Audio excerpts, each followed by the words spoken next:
النهارده بقى جايه اقولك حاجه مختلفه خالص.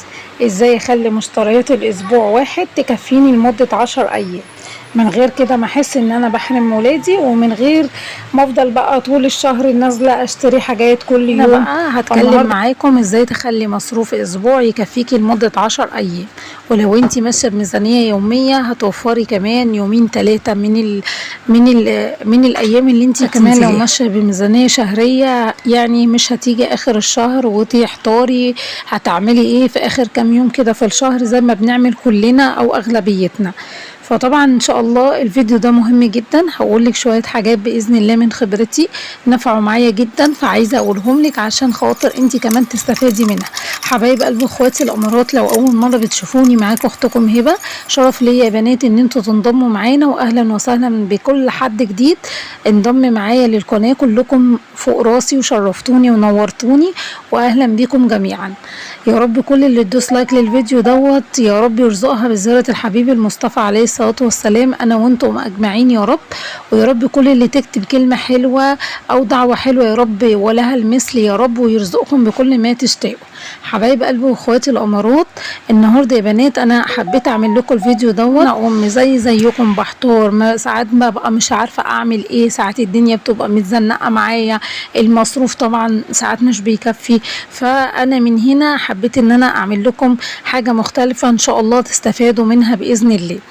واول حاجه يا بنات انا عايزاكم لما ننزل نشتري، سواء كنت بقى بتشتري ايا كان مشترياتك، يعني بجيب مشتريات الاسبوع مش بستخدم كل حاجه مره واحده، بحاول ان انا كده اقسمها واديرها صح علشان تكفيني على الاقل يعني فتره طويله. يعني مثلا لو انا جايبه كيلو لحمه بحاول ان انا اقسمه كده على مرتين.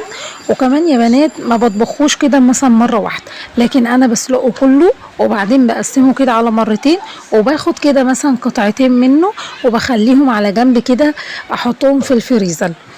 يعني ايه هي بيبقى اخليهم لوجبه تانية او اقسمهم لحاجه تانية.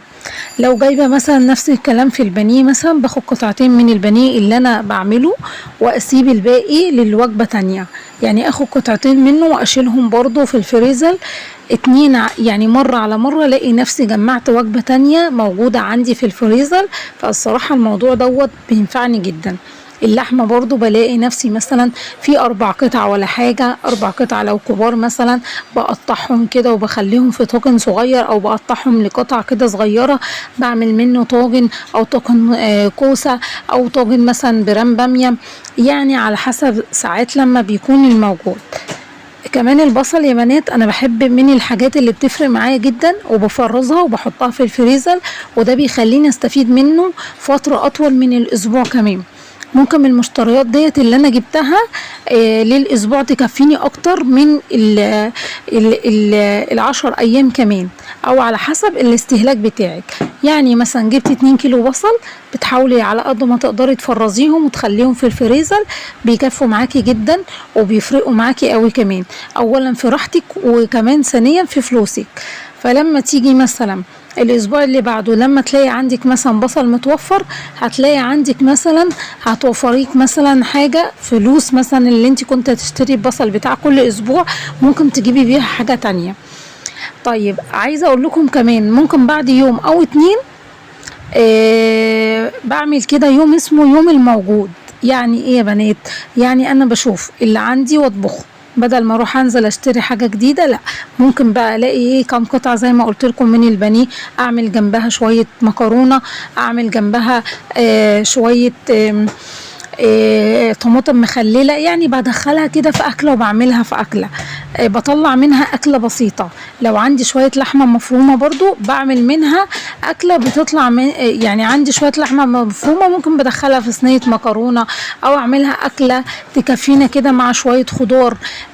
كمان بيفرق معايا جدا يا بنات الملوخيه اللي انا بجيبها، مثلا اجيبها وافرزها كده واحطها في الفريزر، اخد احتياجي منها وبعدين بحط كيس مثلا في الفريزر، ده بيكفيني مثلا لمره تانية. البطاطس كمان يا بنات من الحاجات اللي بتخدمني جدا جدا، بقطعها واجهزها واخليها صوابع، بس اهم حاجه متغطيه ميه وشويه ملح وشويه خل، وبخليها في الفريزر. مثلا جوعنا كده مثلا في العشاء ممكن بحمر شويه بطاطس مع حته جبنه، الدنيا بتكفي وتوفي والدنيا بتمشي. في الفطار برضو بتبقى سهله عليكي، بتمسكي وتطلعي وتحمري، بتبقى سهله عليكي برضو، بتنفع في اي طبق جانبي. فديت يعني انا بقطعها واجهزها واخليها في التلاجة، بتنفعني في الفطار، تنفعني في الغداء، على حسب يعني الاحتياج اللي موجود. وعايزه اقول لكم كمان الجبنه القريش من الحاجات اللي بحب تكون موجوده عندي، عشان بتفرق معايا وبتوفر معايا جدا في الفطار برضو وفي العشاء. مش كل ما احتاج مثلا حاجه افضل اجيب حاجه جديده، اهم حاجه لو عندي بواقي. كمان يا بنات معلومه، احنا الدنيا حر، وانا جيت فتره بس ما كنتش بصور الوقت ده، لكن قطع عندي 2 كيلو لبن يعني مره واحده كده.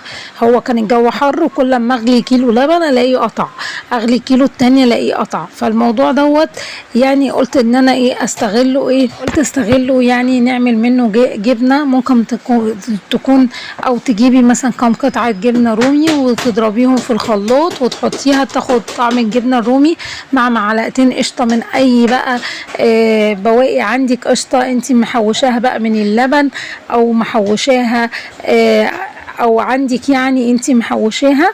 فده بيفرق جدا جدا، فرقوا معايا جدا ووفروا معايا الاسبوع كله، ما اشتريتش جبنه اصلا دي الفتره اللي فاتت.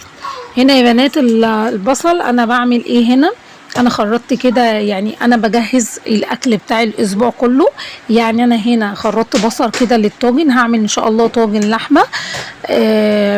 انا بعمل طاجن لحمه عادي من غير بقى اي مكونات، لا بسله ولا باميه ولا حاجه، هو طاجن لحمه بالبصل. فخرطت له كده شويه بصل، وبعدين قلت افرم بقى بالمره كام حبه بصل كده، علشان خاطر انا هعمل تسبيكه بقى بحب اعملها بقى تسبيكه للمكرونه وتسبيكه للمحشي. المهم يعني تسبيكه تكون عندي موجوده عندي في الفريزر، بتنفعني قوي يا بنات. يعني بكون عارفه انا مثلا لو هعمل مرتين مكرونه، فانا عايزه كيسين تسبيكه، يا دوبك بسلق المكرونه وبطلع كيس التسبيكه بيطلع معايا وبيبقى حلو. وكمان الطماطم اللي انا بكون جايباها سعرها يعني بسيط، بحاول ان انا اعملها على طول بحيث ان هي ما تبصش معايا. يعني الطماطم اللي انت بتكوني جايباها مثلا تعبيه او الكلام ده، فانت تضربيها وتخليها في الفريزر، بتفرق معاكي جدا وما بتخسرش معاكي، يعني هي ما بتبقاش ليها روح. خدت كده كام واحده كده خليتهم في التلاجة بحيث ان انا ابقى فاهمه انا هعمل ايه في الاسبوع ده.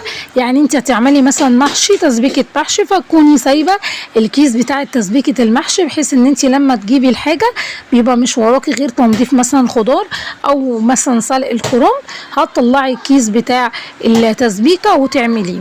ده بينظم لك اكتر مشترياتك، في نفس الوقت بيخليكي ما تهدريش طماطم مثلا مخلله بقى تعملي طماطم عماله على بطال، فهتيجي مثلا اليوم اللي انت هتعملي فيه اكله هتلاقي نفسك انت اصلا مش لاقيه الحاجه اللي انت جايباها عشان تعملي بيها الاكله اصلا نفسها. انت فاهمانه انا اقصد ايه؟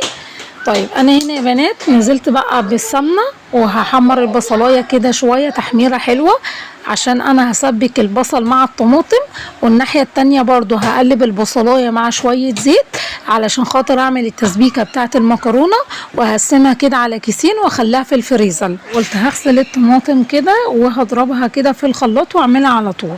لكن انا لو مش عامله البصل في نفس الوقت ممكن بصلصل الطماطم واخليها في الفريزر يعني، لكن قلت لا انا هعمل كل حاجه مره واحده. فطبعا تجهيزات ان انت تجهزي الحاجه بتاعه الاسبوع وتجهيزاتك بتاع خلال الاسبوع او كام يوم اللي انت بتفرق معاكي جدا، وكمان بتخليكي عارفه انت هتعملي ايه او عارفه ايه اللي موجود عندك. دوت بقى بيسهل عليكي طبعا مجهود بقى طبعا طول الاسبوع، يعني بتتعبي يوم مثلا، لكن طول الاسبوع بقى بتبقي فاضيه، يا دوبك بس بتطلعي الحاجه وتعمليها، الموضوع بيفرق معاكي جدا.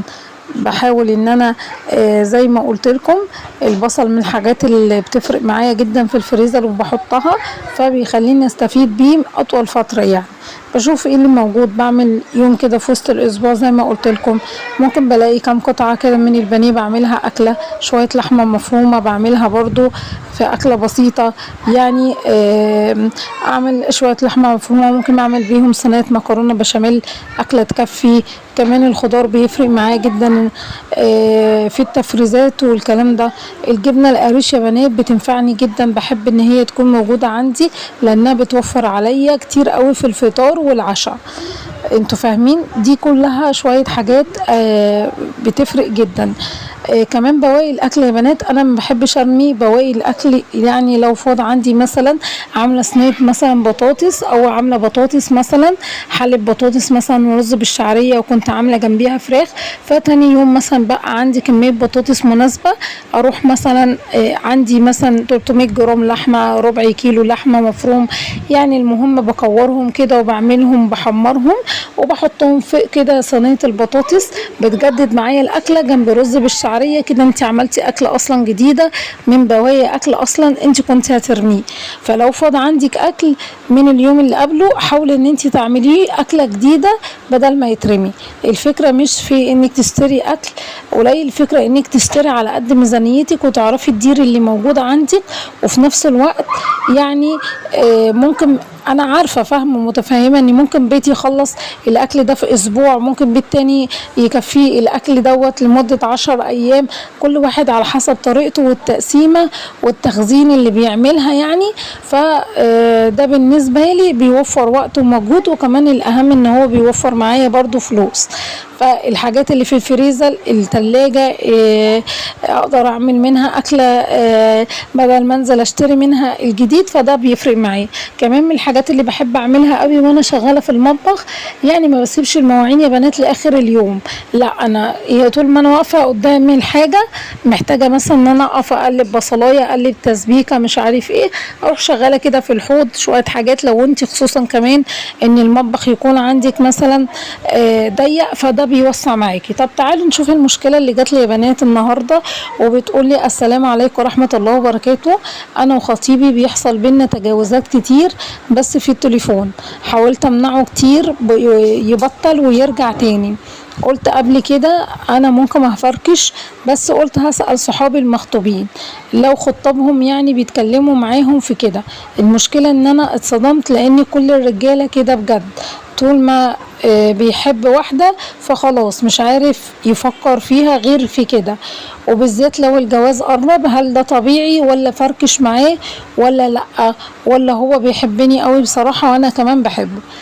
طيب انا هرد عليك يا حبيبة قلبي، انت زي اختي صغيرة او زي يعني زي اختي. اول حاجة حبيبة قلبي، انا مش عايزاكي تقولي ان الرجالة كلها كده، ده طبعا كلام مش صح، مش صحيح خالص.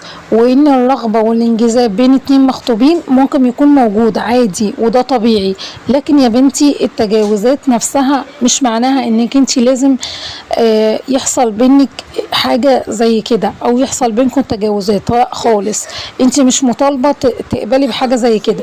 المهم ان هنا مش هو بيحبك قد ايه، المهم هل انت لما بتحطي حدود هل بيحترم الحدود دي ولا لا. لان الحب الحقيقي دايما بيبان في في الاحترام، في احترام ان انت بتحطي حدود، هو بيحترم الحدود دي، بيخاف على الطرف التاني، مش انه يضغط عليك ان انت تعملي ده معاه او ان انت تتكلمي في التجاوزات دي.